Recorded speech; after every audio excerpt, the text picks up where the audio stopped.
ancient philosophers have a much stronger influence on our thinking today than we like to admit.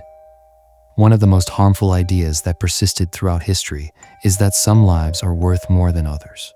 American scholar Joel Michael Reynolds looks at how ableist ideas have been perpetuated throughout the history of Western philosophy, and how we can all benefit from a more ethical and inclusive outlook on what makes life worthwhile.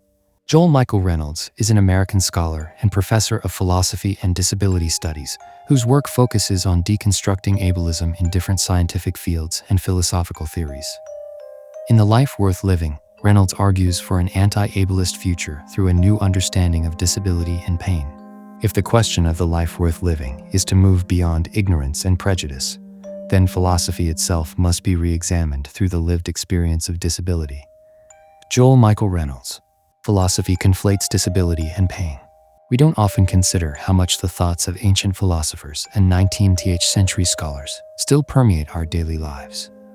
Our political and judicial systems were built on foundations set more than 2,000 years ago, and so were many of our values and beliefs. Human rights activists are now seeking to raise awareness regarding ableism in law, medicine, and the media, but ableist ideas are deeply rooted in Western thinking. Ancient Greek philosophers Socrates and Plato believed that there is such a thing as a sane mind and body. Aristotle built the idea into his political thinking by proposing that those who are disabled shouldn't be allowed the same rights as everyone else. German philosopher Immanuel Kant believed infirmity of the mind or body to be crippled states, and therefore less human and moral. Combating harmful ableist attitudes in philosophy, bioethics, and popular culture requires getting to the root of the ableist conflation of disability with privation, pain, suffering, and death. Joel Michael Reynolds. Multiple philosophical stances have led to a system of thinking that equates disability with a constant state of pain and suffering that should be eradicated through the development of medicine and technology. Ableism leads us to believe that the lived experiences of disabled people are somehow less natural and worthwhile than those of the standard, able-bodied human. Ableism still affects the human rights and opportunities of disabled folks in the 21st century.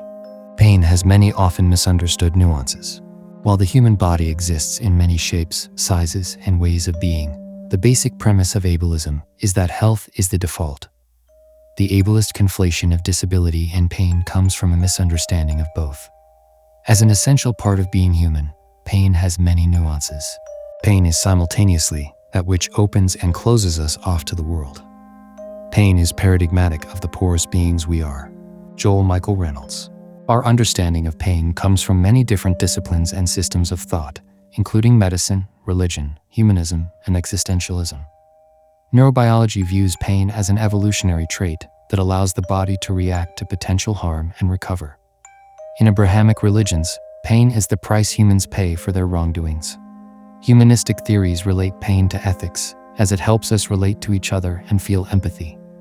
In every theory, pain plays a role in regulating our behavior, commanding us to reorient ourselves in relation to the outside world. Pain is not simple. Like gravity, we can measure it, feel it, alter it, study it, and even exploit it. But we still don't really know how it works. Joel Michael Reynolds. While ableism oversimplifies pain as something to be avoided, there are differences between feeling pain, being in pain, and suffering. Feeling pain is temporary and doesn't affect our overall experience. Being in pain is a stronger sense of discomfort that inhibits our actions in the short term.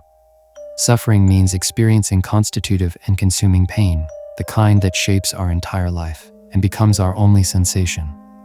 Ableism assumes that all forms of disability bring constitutive and consuming pain, which is not in line with actual lived experiences of disability.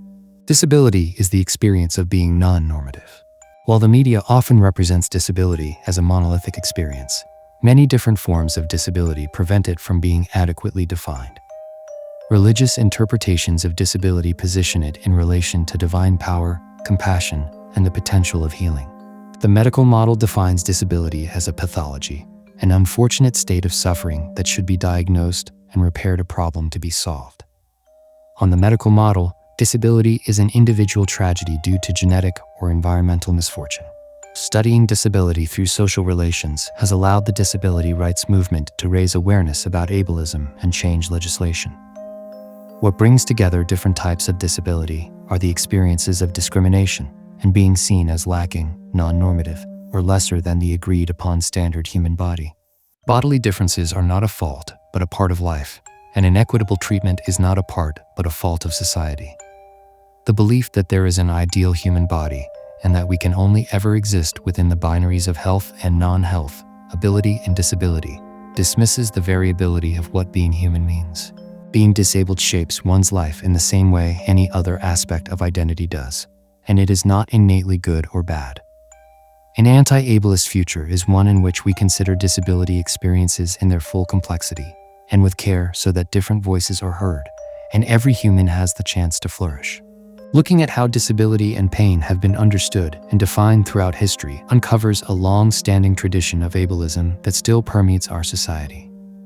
Unlearning ableism and understanding how disability shapes the experiences of so many people in the world can help us build a more caring and equitable future.